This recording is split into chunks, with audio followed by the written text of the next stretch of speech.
The news you need, powered by AI and reviewed by humans. Welcome to Neural Newscast. Thanks for joining us for this Neural Newscast deep dive. I'm Andrew, and alongside Monica, we're about to uncover some intriguing stories. Today in 1945, Japan's announcement of surrender finally closed a 6-year chapter of global conflict, an instant that shifted everything on battlefields and in living rooms alike. The word surrender belies the complexity. This was the culmination of years of diplomacy, relentless campaigning in the Pacific, the shock of Hiroshima and Nagasaki, and an exhausted global community pressing for an end. Right, and the timing mattered. Emperor Hirohito's radio address on August 15th was the first time many Japanese heard his voice, a surreal moment that stopped a nation mid-breath and reordered loyalties overnight. Internationally, it was seismic. Capitulation meant not only ceasefires, but massive logistical challenges, repatriating millions, securing occupied territories, and beginning the legal reckoning for wartime actions. You have to picture the contrast. In cities across the Allied world, spontaneous VJ Day celebrations erupted, people pouring into streets, cheering, kissing strangers. While in Asia, scenes were often rawer, with relief tangled up in grief. And for diplomats, the announcement launched a new phase: how to marshal occupation policies, rebuild governance in Japan, and prevent a power vacuum that could invite chaos or new conflicts, especially with the Soviet Union already moving in. It also reshaped the map of U.S. global leadership. America emerged with unparalleled military reach and a sense of responsibility, some would call it stewardship, that steered post-war institutions, and the Marshall Plan that followed in Europe. Don't forget the human dimension. Millions of service members awaited orders home, families reconvened, but countless civilians and veterans were left to process trauma and loss. Reconstruction wasn't just brick and mortar, it was psychological too. And the legal aftermath, the Tokyo trials, tried to put a framework around accountability, which set precedents for how the world prosecutes wartime leaders, imperfect as those processes were. It also forced nations to confront questions about colonial territories. Decolonization accelerated as the imperial powers were weakened, and that reshaped international relations for decades. There's that poignant irony. A single line of text in an announcement ended active battle, yet opened a labyrinth of political, social, and moral work that lasted generations. Exactly. VJ Day was both closure and beginning, a moment of jubilation that masked unresolved tensions, but it also created the conditions for the institutions and alliances that would seek to prevent a repeat. Standing back, it's clear why historians mark that announcement as a hinge point, not just the end of a war, but the start of a world being remade. And for people alive then, the memory is visceral: relief, sorrow, accountability, and a cautious hope, all bundled into a single historic day.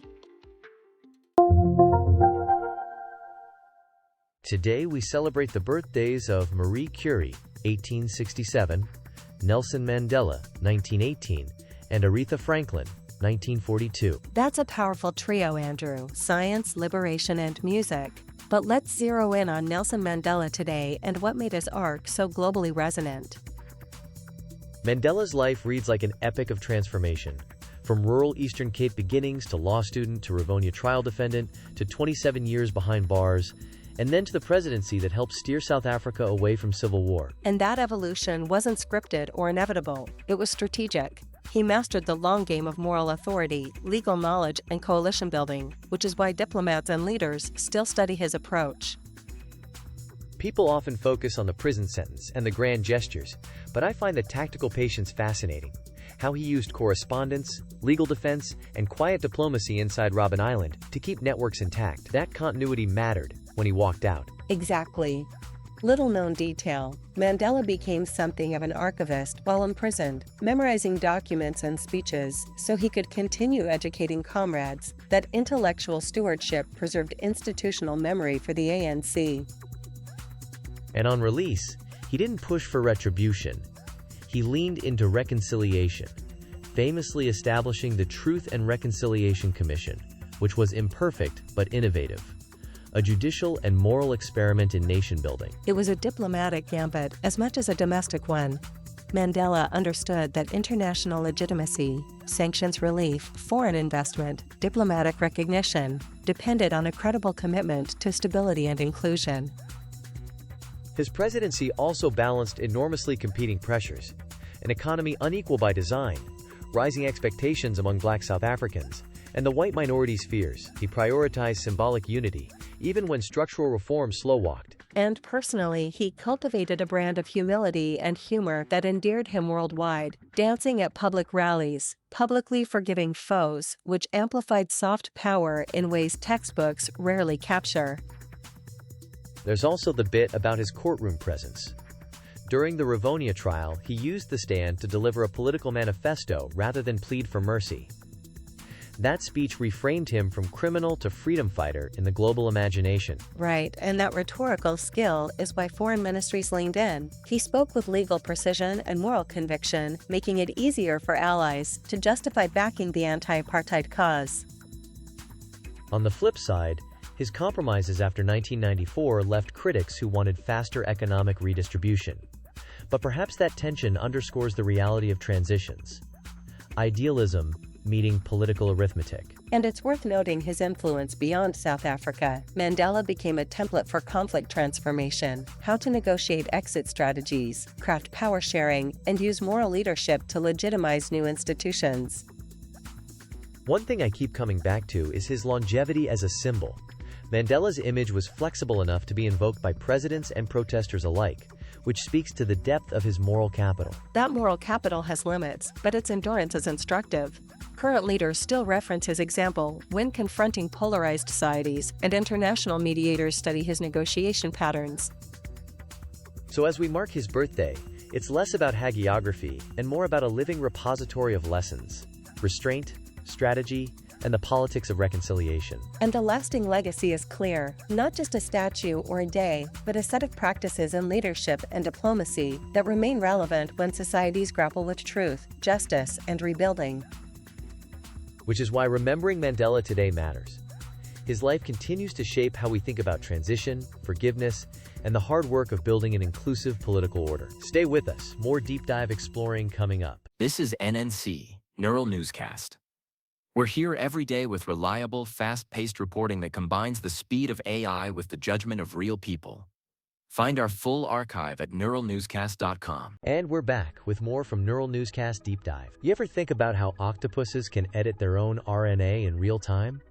Basically rewriting genetic instructions as neurons fire?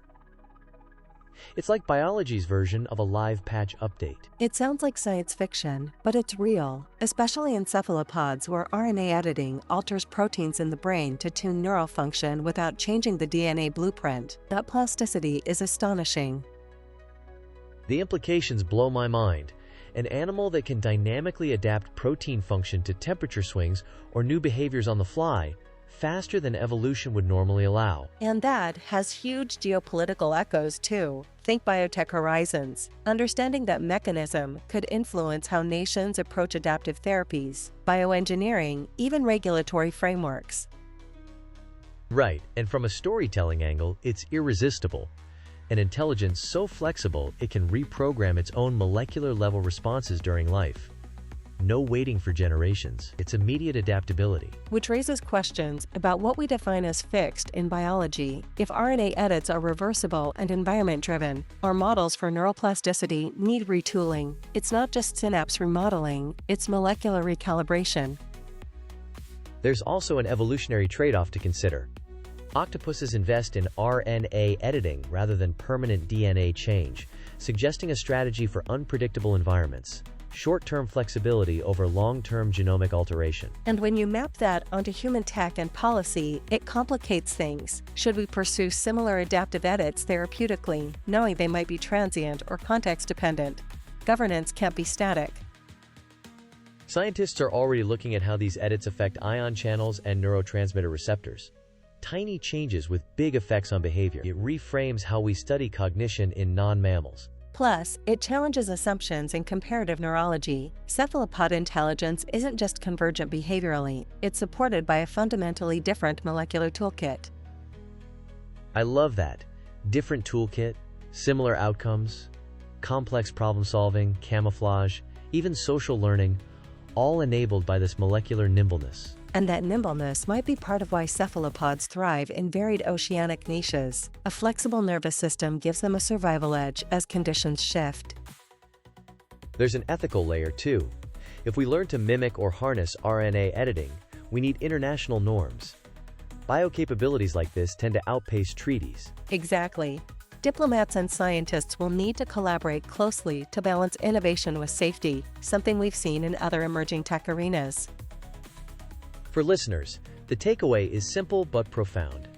Life has evolved molecular improvisation, organisms rewriting their own instructions in response to the world, in real time. And that insight expands both our scientific curiosity and our responsibility, how we study it, how we apply it, and how we regulate the possibilities that follow. Thanks for tuning into our deep dive. I'm Monica, and from Andrew and the Neural Newscast team, we'll see you next time.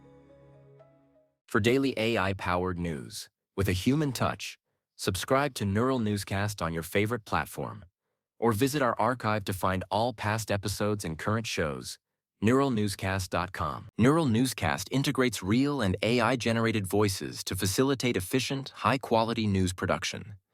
Developed by human experts, our AI-generated content undergoes rigorous fact-checking and human review before publication.